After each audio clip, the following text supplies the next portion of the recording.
हुजूर नबी करीम सल्लल्लाहु अलैहि वसल्लम के इरशाद के मुताबिक जैसा कि उन्होंने फरमाया, तरीक़त और शरीयत।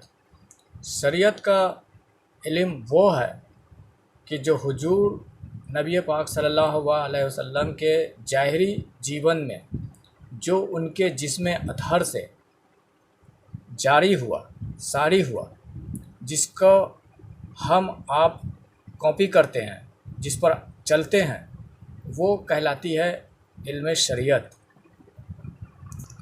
हुजूर पाक सल्लल्लाहु अलैहि वसल्लम की जो भी उनके जीवन शैली में जो भी उन्होंने अमल किए उन्होंने अपने जीवन शैली में, उसका जो हम आप नकल करते हैं, कॉपी करते हैं, उस पर अमल करते हैं, पैरवी करते हैं, वो कहलाती है इल्म शरीयत। उसमें आपको नमाज भी आ जाते हैं, रोज़े भी आ जाते हैं, हज, ज़कात, ये सब भी आ जाती है, और नहाने धोने, खाने पीने, छोटी से लेके बड़ी हर वो शय जो हमारी ज़ाहिरी जीवन में उतरती है, जो ज़ाहिरी जीवन में हम आप करते हैं इन जिस्मों से, वो इल्म शरीयत में ही आती है। ये इल्म शरीयत हो गई। अब आता है इसके बाद तरीक़त, जो हर मुसलमान को लाजमी है कि इस इल्म तरीक़त को भी अपनाए, तब वो मुकम्मल तौर पर कामयाब हो पाएगा, वरना वो शख्स अधूरा है अगर वो शरीयत के साथ तरीक़त नहीं अपनाया तो। अब तरीक़त क्या है? तरीक़त की ज़कात अलहदा है, तरीक़त के सौम अलग, तरीक़त के हज अलग। मजहब जो है वो शरीयत तक महदूद है, और जिन्हें खुदा तक जाना है उन्हें आगे सफ़र तय करना है, उन्हें आगे भी शरीयत से आगे भी सफ़र तय करना है और उस रास्ते पर चलना है। आपने सुना होगा कि अल्लाह ने ये नहीं कहा कि जिसे मैं चाहूँगा उसे इस्लाम कबूल करना है, बल्कि अल्लाह तबारक व तआला ने ये कहा है कि जिसे मैं चाहूँगा उसे सिराते मुस्तकीम पर डालूँगा, और वो सिराते मुस्तकीम ही एक्चुअल पार्ट है जिसे कहते हैं तरीक़त। सिराते मुस्तकीम ही एक्चुअल पार्ट है जिसे तरीक़त कहते हैं, और उस पार्ट पर जिसको अल्लाह चाहता है उसको उस पर डालता है। और रही मजहब की बात, तो मजहब तो कोई भी इख्तियार कर लेता है, मजहब कोई भी इख्तियार कर लेता है। क्या लोग मजहब अल्लाह की मर्ज़ी से इख्तियार करते हैं? साबुत नहीं। अगर मजहब लोग अल्लाह की मर्ज़ी से इख्तियार करते हैं तो क्या किसी मजहब में मुनाफिकीन होते? अगर तुम ये कहते हो कि हिंदू धर्म भगवान के कृपा से इख्तियार किया है, तो ये तुम्हारा मुगालता है। और अगर तुम ये कहते हो कि मैं मुसलमान हुआ हूँ, ये अल्लाह का मुझ पर करम हुआ है, तो ये तुम्हारा मुगालता ही है, ये भी तुम्हारा मुगालता है। मेरा ये कहना है कि अगर ये अल्लाह का करम होता तो मुसलमानों में 73 फ़िरके क्यों होते? हुजूर पाक सल्लल्लाहु अलैहि वसल्लम के दौर में मुनाफिकीन क्यों होते हैं? अगर उन्होंने इस्लाम धर्म अल्लाह के करम से इख्तियार किया होता तो मजहब कोई भी इख्तियार कर सकता है, लेकिन जो सिराते मुस्तकीम है, जो रास्ता अल्लाह तक जाता है, वो रास्ता हर कोई इख्तियार नहीं कर सकता। और वो रास्ता कौन इख्तियार कर सकता है? वो रास्ता वही इख्तियार कर सकता है जिसको अल्लाह चुनेगा, जिसको अल्लाह चाहेगा। यहदी अल्लाहि लिनूरि मन यशाअ, यानी वो जिसको चाहेगा, जिस पर उसकी मशीयत होगी, जिस पर उसकी मनसा होगी, उसको नूर से हिदायत देगा। किससे? नूर से वो हिदायत देता है, उसको नूर से हिदायत देगा। ईसाईयत, इस्लाम, हिंदू धर्म, ये अपनी अपनी शरीयत तक महदूद है, शरीयत तक। और जो अल्लाह तक रास्ता जा रहा है शरीयत के बाद, तो लोगों को तरीक़त भी इख्तियार करना है। तरीक़त आपके दीन को भी सुधार सकती है। तरीक़त के बगैर ना आपकी नमाज़ें अल्लाह तक पहुंचती है, तरीक़त के बगैर ना आपके रोज़े आपके काम आएंगे, तरीक़त के बगैर कुछ काम नहीं आएगा। क्यों? वो इसलिए कि दर्जाए इखलास वो है ही तरीक़त में, और शरीयत में तो दर्जाए इखलास है ही नहीं। शरीयत में तो रसूमात हैं और इबादात हैं, बस। शरीयत में रसूमात हैं और इबादात हैं, बस। और जो तहारतें हैं, तहारत, पाकीज़गी, बस वो शरीयत में जो है वो सिर्फ ज़ाहिरी है, जिस्मों की तहारत है, ना नफ्स की तहारत है, ना कल्ब की है। ये चीज़ की तहारत तो आपको हकीकत में तरीक़त में ही मिलेगी, तरीक़त का राह इख्तियार करने पर ही मिलेगी। नफ्स की तहारत, कल्ब की पाकीज़गी, ये तरीक़त में ही मिलेगी।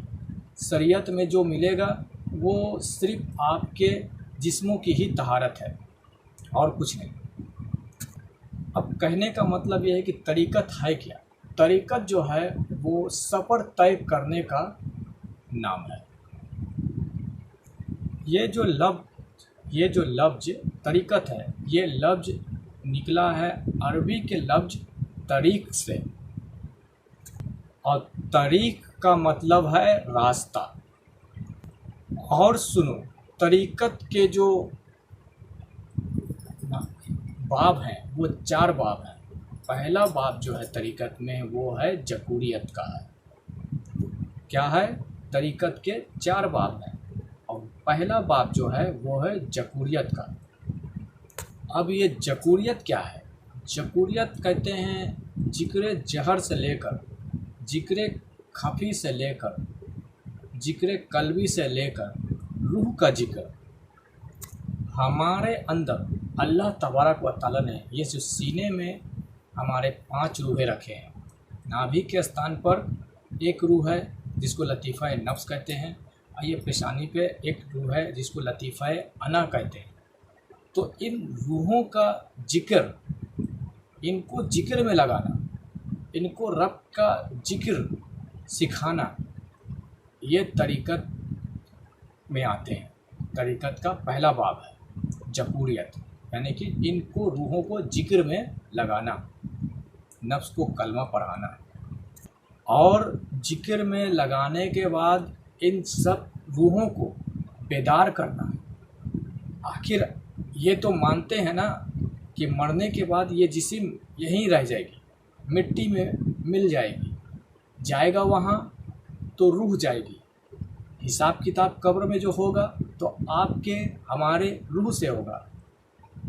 तो इन रूहों को रब के ज़िक्र में लगाना, ये तरीक़त का पहला बाब है।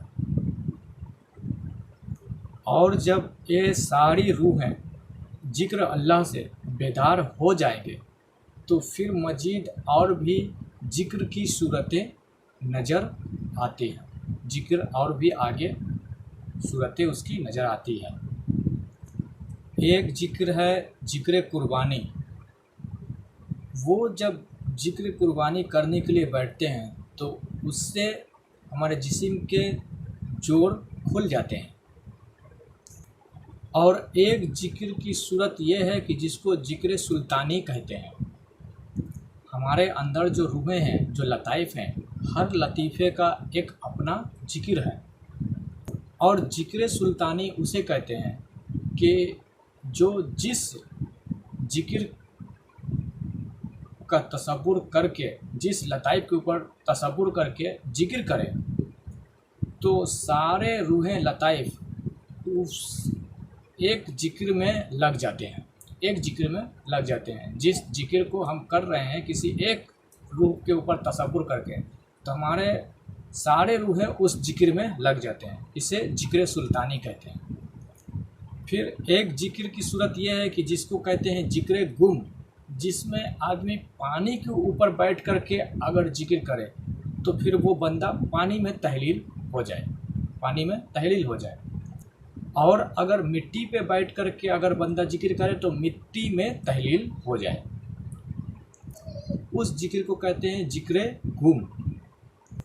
तो ये सब जो है ये जकूरियत का बाब है। और हमारे मुर्शिद पाक सरकार गौहर शाही ने क्या किया कि लोगों को जिक्र में, जकूरियत में लगाया तो सही, फिर उसके बाद अपनी नज़र कीमिया से, नज़रों से उनके अंदर के जो लताइफ़ हैं उन लताइफ़ को नूर से भर दिया।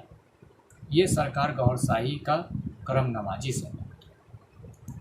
इस तरह जो सरकार गौहर शाही के बंदे हैं, जो उनके ग़ुलाम हैं, उनका सफ़र जो है वो तरीक़त का जल्दी तय हो गया।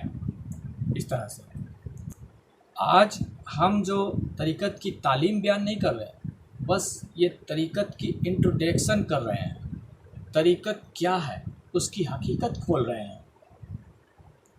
तरीक़त का कल्चर, सखावत, तरीक़त का सवाफ, गुनाह क्या है, इस पर मैं आज गुफ्तगू कर रहा हूँ। शरीयत की बात मैं अभी नहीं कर रहा हूँ, क्योंकि शरीयत कुछ और है, तरीक़त कुछ और है। क्योंकि तरीक़त जो है वो तरीक़त में अमल नहीं देखा जाता।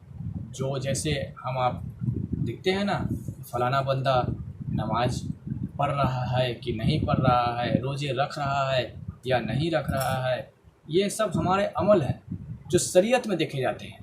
लेकिन तरीक़त में अमल नहीं देखा जाता। तरीक़त में नीयत देखी जाती है। तुझे किसी की नीयत देखनी आती है तो देख ले। अगर तू किसी की नीयत नहीं देख सकता है तो ज़बान को काबू में रख। किसी की नीयत अगर तू नहीं देख सकता है तो अपनी ज़ुबान को खामोश रख, काबू में रख। अगर देख सकता है तो देख ले, वरना ज़बान को खामोश रख। तरीक़त के ज़कात अलहदा है, तरीक़त के सौम अलग, तरीक़त की हज अलग, तरीक़त के नमाजें भी अलग है और तरीक़त के हज भी अलग है। तरीक़त के हज क्या है? तरीक़त का हज ये है कि मुर्शिद का दीदार रे बाहू मैनू लख करोड़ा हज्जा हो, यानी कि मुर्शिद का दीदार, मुर्शिद का सेवा ही हमारे लिए लाख करोड़ हज है। ये है तरीक़त का हज। तरीक़त का जो सौम होता है, जो रोज़ा, तरीक़त का रोज़ा क्या है? तरीक़त का रोज़ा ये है कि गुनाह को छोड़ देना, गुनाह से बाज आ जाना।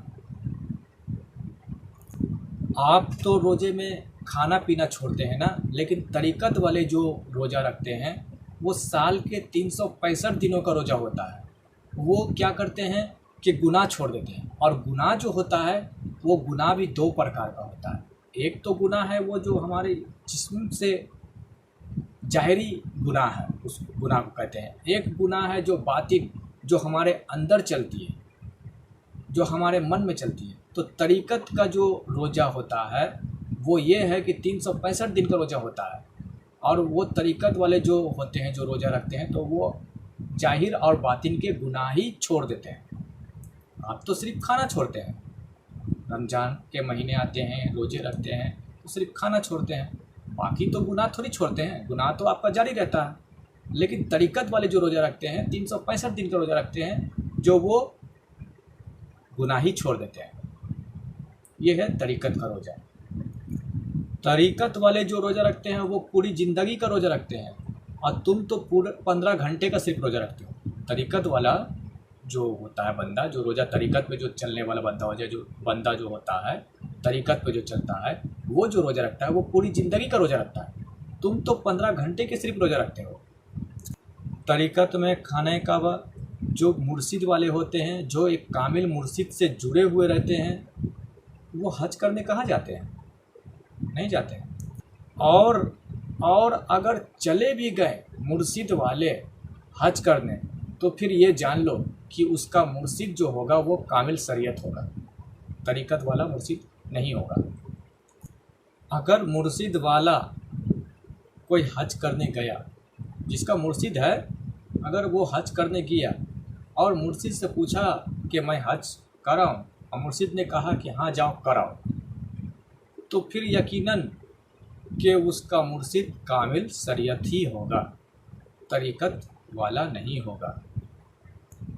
क्योंकि कामिल तरीक़त वाले जो मुरीद होते हैं उनको इस तरह का ख्याल नहीं आते कि मैं अपने मुर्शिद को छोड़कर हज पर चला जाऊं।